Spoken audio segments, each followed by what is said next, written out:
YouTuber Joseph alias Raavan కేసులో Gannavaram DSP ఆఫీస్కు ప్రశ్న యూట్యూబ్ ఛానల్ సీఈఓ గమన హాజరయ్యారు. మరింత సమాచారం మా ప్రతినిధి జయప్రకాష్ లైవ్ ద్వారా అందిస్తారు.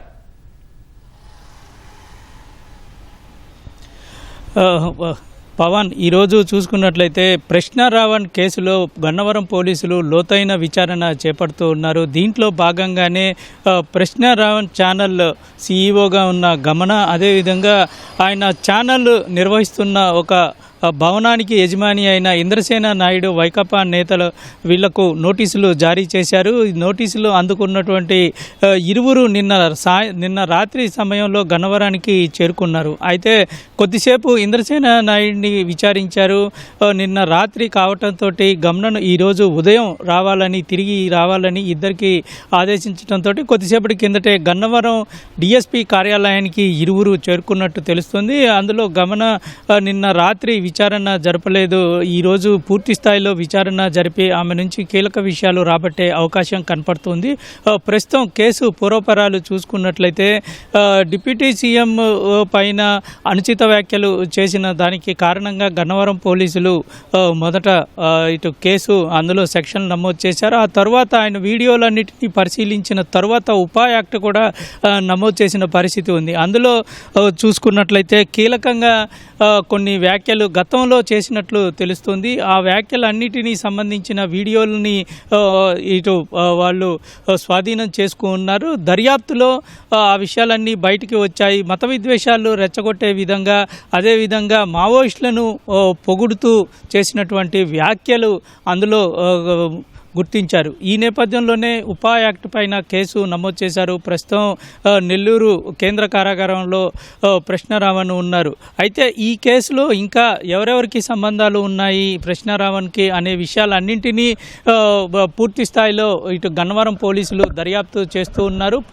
మాదాపూర్లో ఒక ఛానల్ను నిర్వహిస్తున్నట్టు, అంటే ప్రశ్న రావణ్కు కేవలం ప్రశ్న ఛానల్ కాకుండా ఇంకా 2-3 ఛానల్స్ ఉన్నాయని దర్యాప్తులో పోలీసులు గుర్తించారు. అసలు ఆ ఛానల్స్ ఎవరెవరు నిర్వహిస్తూ ఉన్నారు, అందులో ఎవరు పనిచేస్తూ ఉన్నారు, అదేవిధంగా మాదాపూర్లో నిర్వహిస్తున్నటువంటి ఒక ఛానల్ భవన యజమాని ఇంద్రసేన నాయుడుగా గుర్తించారు. అసలు ఎందుకోసం ఆ భవనాన్ని రెంట్కి ఇచ్చారు, అక్కడ ఇంకా మైనింగ్ సంబంధించిన కార్యకలాపాలు నిర్వహిస్తారని తెలుస్తుంది. అయితే అసలు రావణ్ ఎలా పరిచయము, ఎవరు ఆదేశాల మేరకు ఇచ్చారు, అదేవిధంగా గమన అందులో నిర్వహిస్తూ ఉంటారు, అంటే ఆమె కేవలం సీఈఓగానే కాకుండా అందులో కొన్ని ఇంటర్వ్యూస్ కూడా నిర్వహించినట్టు తెలుస్తుంది. అయితే అసలు ఎంతకాలం నుంచి మాదాపూర్లో ఈ బిల్డింగ్లో ఛానల్ని నిర్వహిస్తూ ఉన్నారు, అందులో ఎటువంటి కార్యక్రమాలు చేస్తూ ఉంటారు అనే విషయాలన్నింటినీ పూర్తిగా ఆరా తీసే పనిలో పోలీసులు ఉన్నారు. దీంట్లో భాగంగానే లోతైన విచారణ చేయాలని నిర్ణయించారు. ప్రస్తుతం ఇంద్రసేన నాయుడు అనంతపురం జిల్లా కళ్యాణదుర్గానికి చెందినవారుగా తెలుస్తోంది. వైకాపా నేతగా చెప్తూ ఉన్నారు. అయితే అసలు ఎటువంటి సంబంధాలు రావణ్కు ఉన్నాయి అనే విషయాల మీద ఆరా తీస్తూ ఉన్నారు.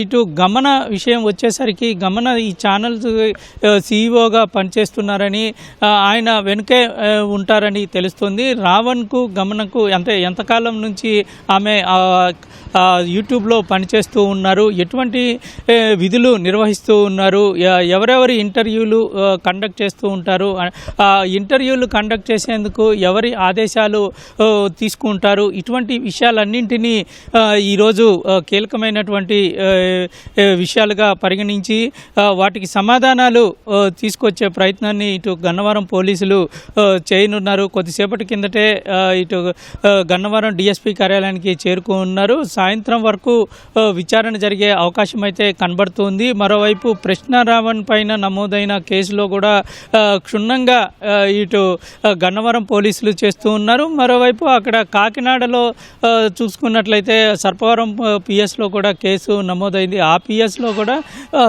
పూర్తి స్థాయిలో ఇటు లోతైన దర్యాప్తు చేస్తూ ఉన్నారు. మరోసారి వాళ్ళు విచారణ చేసేందుకు, రావణ్ను విచారించేందుకు కూడా చర్యలు తీసుకునే అవకాశాలు అయితే కనబడుతూ ఉన్నాయి. ప్రస్తుతం ఇప్పుడు విచారణ ప్రారంభమైందని చెప్పుకోవచ్చు. సాయంత్రం వరకు ఈ విచారణ కొనసాగే అవకాశాలు అయితే ఉన్నాయి. పవన్, కెమెరామెన్ శేషుతో జయప్రకాష్, ఈటీవీ న్యూస్, విజయవాడ.